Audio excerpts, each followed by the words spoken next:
En termes de questions diverses, qu'est-ce qui est resté?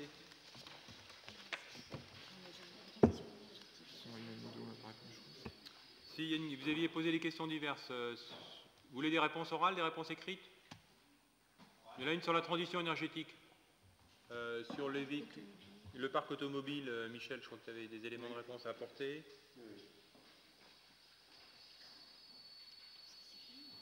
Donc, ouais. Sur le parc automobile, donc, nous avons 142 véhicules. Donc je vais donner un petit peu le détail. 82 véhicules utilitaires, 31 véhicules légers, 3 petits véhicules électriques, 9 poids lourds, 16 véhicules pour les sociétés bon. Et un véhicule pour le port de plaisance. Voilà. Donc, les motorisations, c'est important. 96 véhicules Dominique, 31 véhicules on est sur les questions diverses. 8 véhicules GPL et 7 véhicules électriques. La moyenne d'âge du parc La moyenne d'âge du parc est de 8 années 5.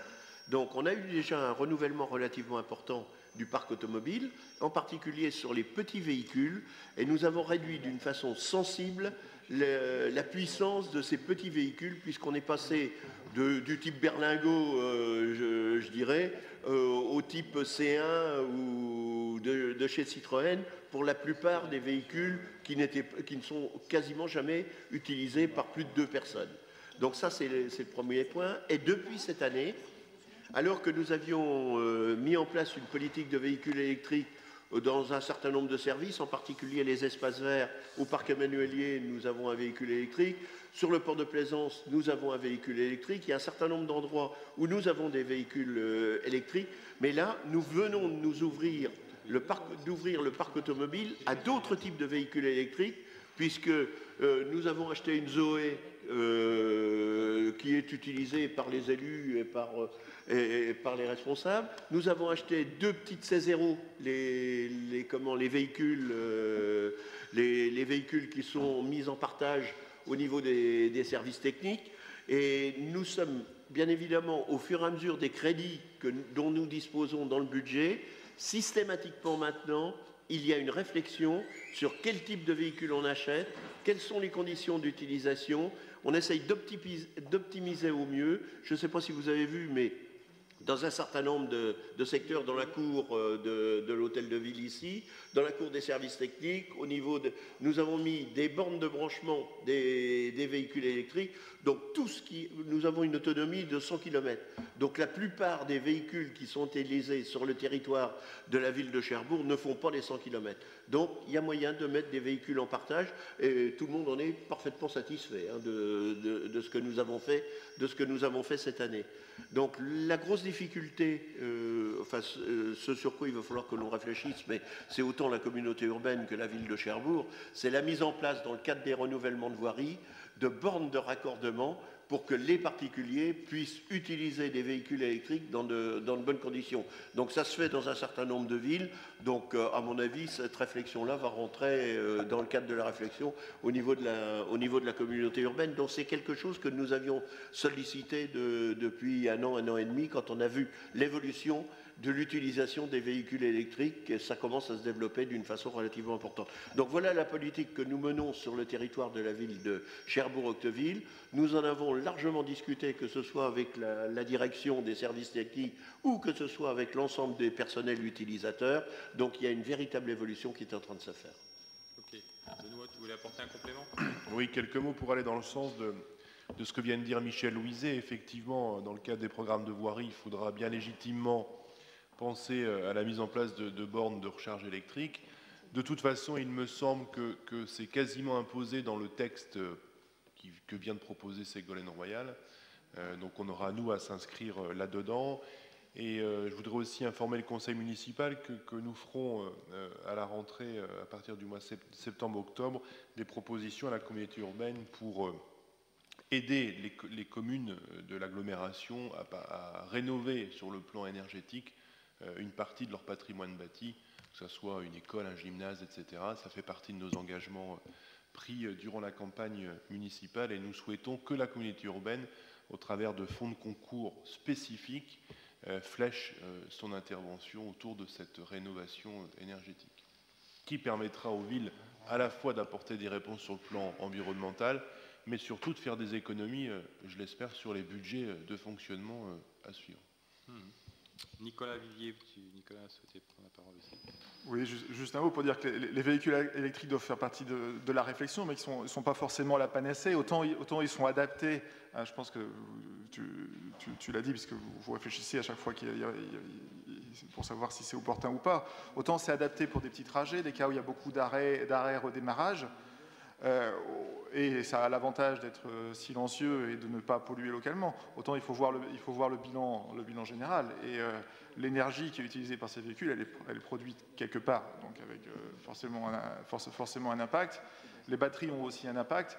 Donc je pense comme toujours, il n'y a pas malheureusement de solution miracle. Il faut avoir une vision globale de la chose. Parfait. Vélo. Voilà, il y avait dans les questions diverses, il y avait également une question sur mémoire et terroir. Je crois que c'est Anna qui a des éléments d'information sur l'association.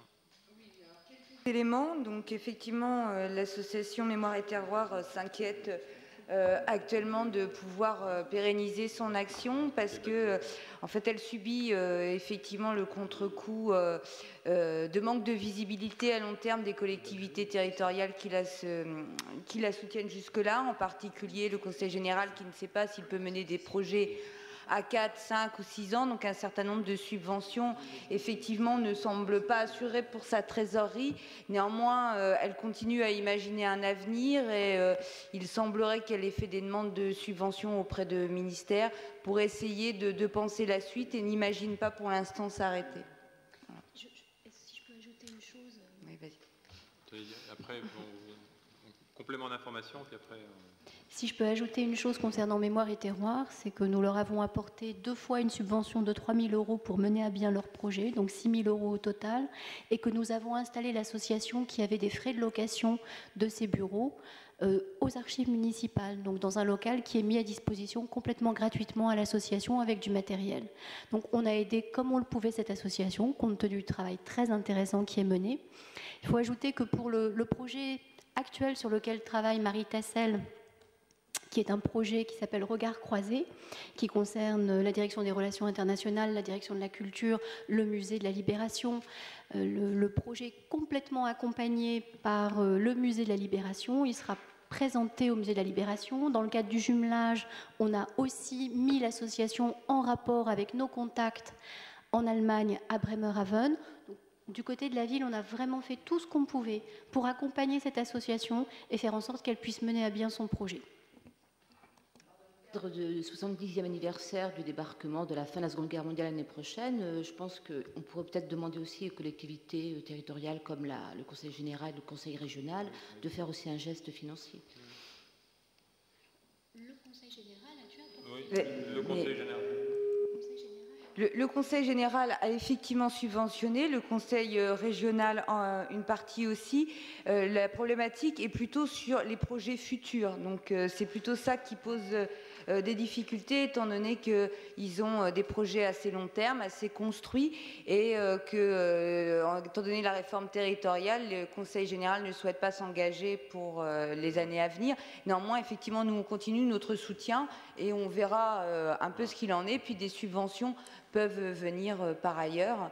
Mais c'est plutôt des inquiétudes de cet ordre-là, mais ils n'ont pas de réponse définitive, simplement pas de possibilité de budgétiser précisément leur avenir. Ok, voilà. Monsieur Jamtel. Oui, donc c'était par rapport à la question suivante. Non, oui, c'est fini, non Les bacs jaunes ? Pardon ? Non, c'était pas... Non. Le lieu de cérémonie pour... Oui, Sébastien... Élément très bref, parce que... Ouais. Alors, juste pour préciser l'historique de cette demande, pendant... Pardon, excuse-moi. Pendant la campagne des municipales, on avait été sollicité par une personne qui nous avait écrit pour nous demander elle attirait notre attention sur le fait qu'il n'y avait pas de lieu de cérémonie pour des obsèques civiles. Donc, on avait répondu à cette personne-là et on s'était engagé à poser la question en conseil municipal et puis à voir si quand même quelque chose ne peut pas être fait, quoi. Voilà. Non, mais on est d'accord sur le principe, hein. Le problème, c'est que c'est un sujet complexe parce qu'il faut trouver le lieu, il faut le dimensionner, etc. Voir qu'est-ce qu'il y a dans le patrimoine, comment ça peut se faire. Donc, je pense que c'est une piste sur laquelle on va travailler, hein, parce qu'elle est pertinente, hein, c'est vrai. Oui, les éléments apportés par le maire sont suffisants à ce stade, puisque les éléments que nous avons sont assez succincts pour l'instant. Ce que je vous propose, c'est qu'on mène cette réflexion justement dans le cadre de la rationalisation de notre patrimoine et voir quels locaux pourraient être disponibles pour la mise en place de cela, et puis de revenir très rapidement vers vous avec des éléments de réponse un peu plus probants. Ok. Alors, sinon, il y avait une autre question sur les bacs jaunes pour les bambous. Oui, parce qu'ils sont facilement tagables. Qu'est-ce qu'on peut faire pour lutter contre des incivilités, Michel Lisée? Pardon. Non, je suis d'accord avec vous, on a constaté. Attends, c'est bon, vous allumez le bon, voilà. Donc, on a constaté effectivement une dégradation des équipements qui ont été mis dans les rues piétonnes, mais pas seulement dans les rues piétonnes, malheureusement, avec un tagage relativement important des bacs, avec un tagage relativement important des bancs. J'ai vu l'autre jour qu'il y avait un banc qui avait été complètement couché. On est un petit peu désespéré de tout ça, quoi, parce qu'il y a des bacs qui ont été complètement retournés. Hein, donc on les remet en place, on essaye de travailler dessus, on essaye de faire ce qu'il faut. Nous avons une équipe ville propre qui nettoie régulièrement et qui détague, sauf que chaque fois que l'on détague, on abîme la peinture et on n'a plus l'aspect qualitatif que nous avions à la première implantation. Donc, sincèrement, on ne sait pas comment trop faire. Il y en a qui ont été coincés. Je sais que la police en a pris en flagrant délit de détérioration du mobilier urbain, mais c'est 1 sur 50, quoi. Travaux d'intérêt collectif. Ah, mais... Enfin, moi, je rentre pas dans le débat, c'est beau, c'est pas beau. Moi, j'ai mon avis personnel sur habitant les rues piétonnes, j'ai mon avis personnel.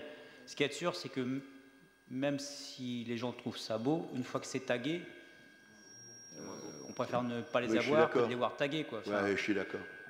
Okay. Voilà. Christian. Et puis après, Christian, Catherine, et après Ralph Gentel. Pardon, alors un complément. Ça pourrait être... Est-ce qu'il existe une charte de mobilier urbain ? On est en train de se doter d'une charte de mobilier urbain, justement, dans le cadre des espaces, des terrasses et de l'occupation des espaces publics suite aux travaux. Et ça, on a travaillé en lien avec l'architecte des bâtiments de France. Voilà. Christian. Non, c'est juste pour une information. Ce matin, concernant le nettoiement, entre autres, et notamment de la rue de la Paix et de la rue de l'Union, on a eu un petit souci ce matin. Ils n'ont pas pu effectuer le nettoyage parce qu'il y avait une trentaine de personnes qui étaient un peu éméchées à 7h30 ce matin, et donc ils ont eu peur et les agents ont remballé et ils ont été obligés de revenir qu'à 9h30 ce matin. Voilà. Donc c'est juste pour l'information, mais comme quoi c'est pas facile à tenir la ville propre tous les jours. Voilà.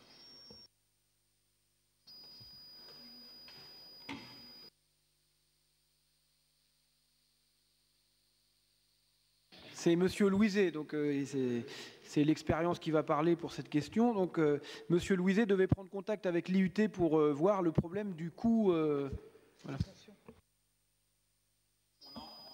Oui, c'est toujours pour le mur d'escalade. Donc le palliatif à la non-construction du mur d'escalade, c'était l'utilisation des installations universitaires.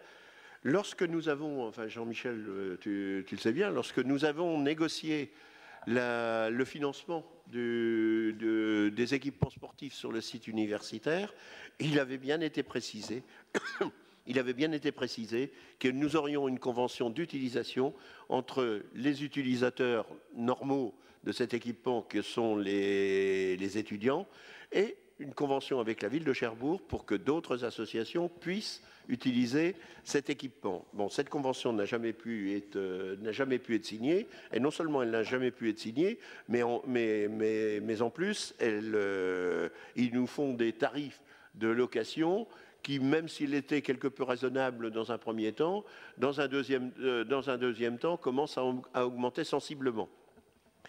Au niveau du Conseil général, puisque la demande est surtout faite pour les collèges et l'utilisation par les collèges, j'ai demandé à ce que l'on organise une réunion spécifique avec l'université pour qu'on mette au point les conditions d'utilisation du mur d'escalade et des infrastructures universitaires pour